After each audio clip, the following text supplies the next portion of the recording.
Se você acha que a independência se resume àquilo que você viu na escola e que a única importância do feriado é que não tem aula, então você precisa assistir esse vídeo. Seja muitíssimo bem-vindo ao Papo de Fim de Aula.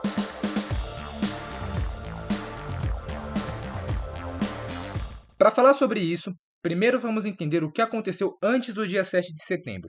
Estava Napoleão divagando e falou: eu acho que eu vou invadir Portugal. Hehehe.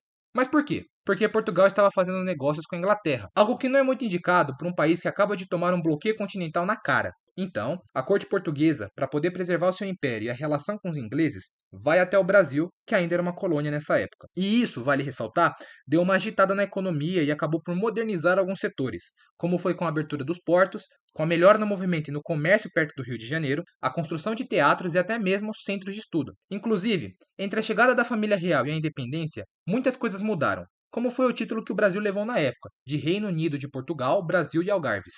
Isso aconteceu por causa do Congresso de Viena, em que foram estabelecidos alguns princípios que as casas monárquicas teriam de seguir. Mas, como Dom João VI estava no Brasil, precisava resolver essa problemática e então elevaram o Brasil para o título de reino nesse período. É interessante falar desse distanciamento do Dom João, porque isso trouxe muita satisfação na metrópole, como foi a Revolução Liberal do Porto, em que muitos exigiram que reformas fossem feitas e que a corte voltasse para Portugal. Com toda essa pressão, o rei teve que voltar para o seu país e de quebra ainda deixou um príncipe regente aqui no Brasil, que vocês já devem ter ouvido muito na escola, Dom Pedro I. Sua volta foi exigida também, mas ele não quis, marcando o que ficou conhecido como o Dia do Fico. Mas a história da independência veio com algumas outras decisões que possibilitaram essa mudança aqui no Brasil. A primeira delas foi a Lei do Cúmplice, em que as mudanças estipuladas em Portugal só valeriam aqui no Brasil se o Dom Pedro aprovasse, e isso garantia sem dúvida nenhuma que politicamente o Brasil já cuidava das próprias contas. Se a gente somar isso, a insatisfação com a pressão de Portugal para a volta dos laços coloniais e a convocação que o Dom Pedro fez de uma Assembleia Constituinte, nós chegamos em uma equação na qual o final só podia ser a independência. Mas você sabe de fato como ela ocorreu?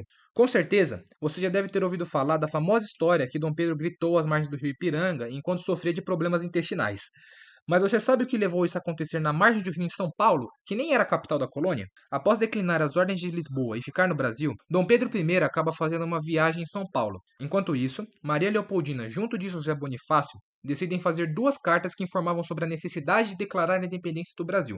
O mais engraçado de tudo isso é que a pessoa responsável por assinar a declaração da independência nem foi o Pedrão, e sim a sua esposa. Na verdade, ele só ficou sabendo da notícia 5 dias depois e, logo que soube, decidiu fazer o tão conhecido grito da independência no dia 7 de setembro, que na verdade nem temos como provar se realmente ocorreu.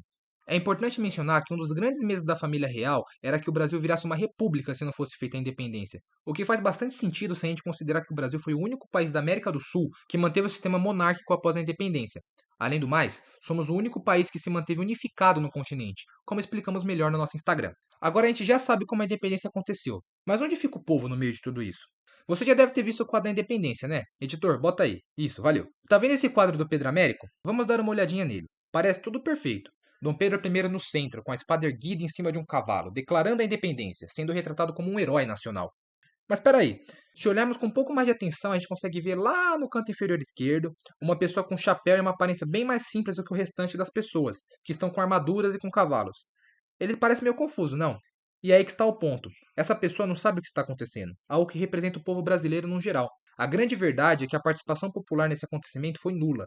Boa parte das pessoas sequer sabia que o Brasil havia se tornado um império e isso se estendeu por um longo período. E depois que a independência foi oficializada, todos aceitaram e ficaram muito felizes com a notícia, até porque estavam se livrando do controle da sua metrópole depois de 3 séculos, certo?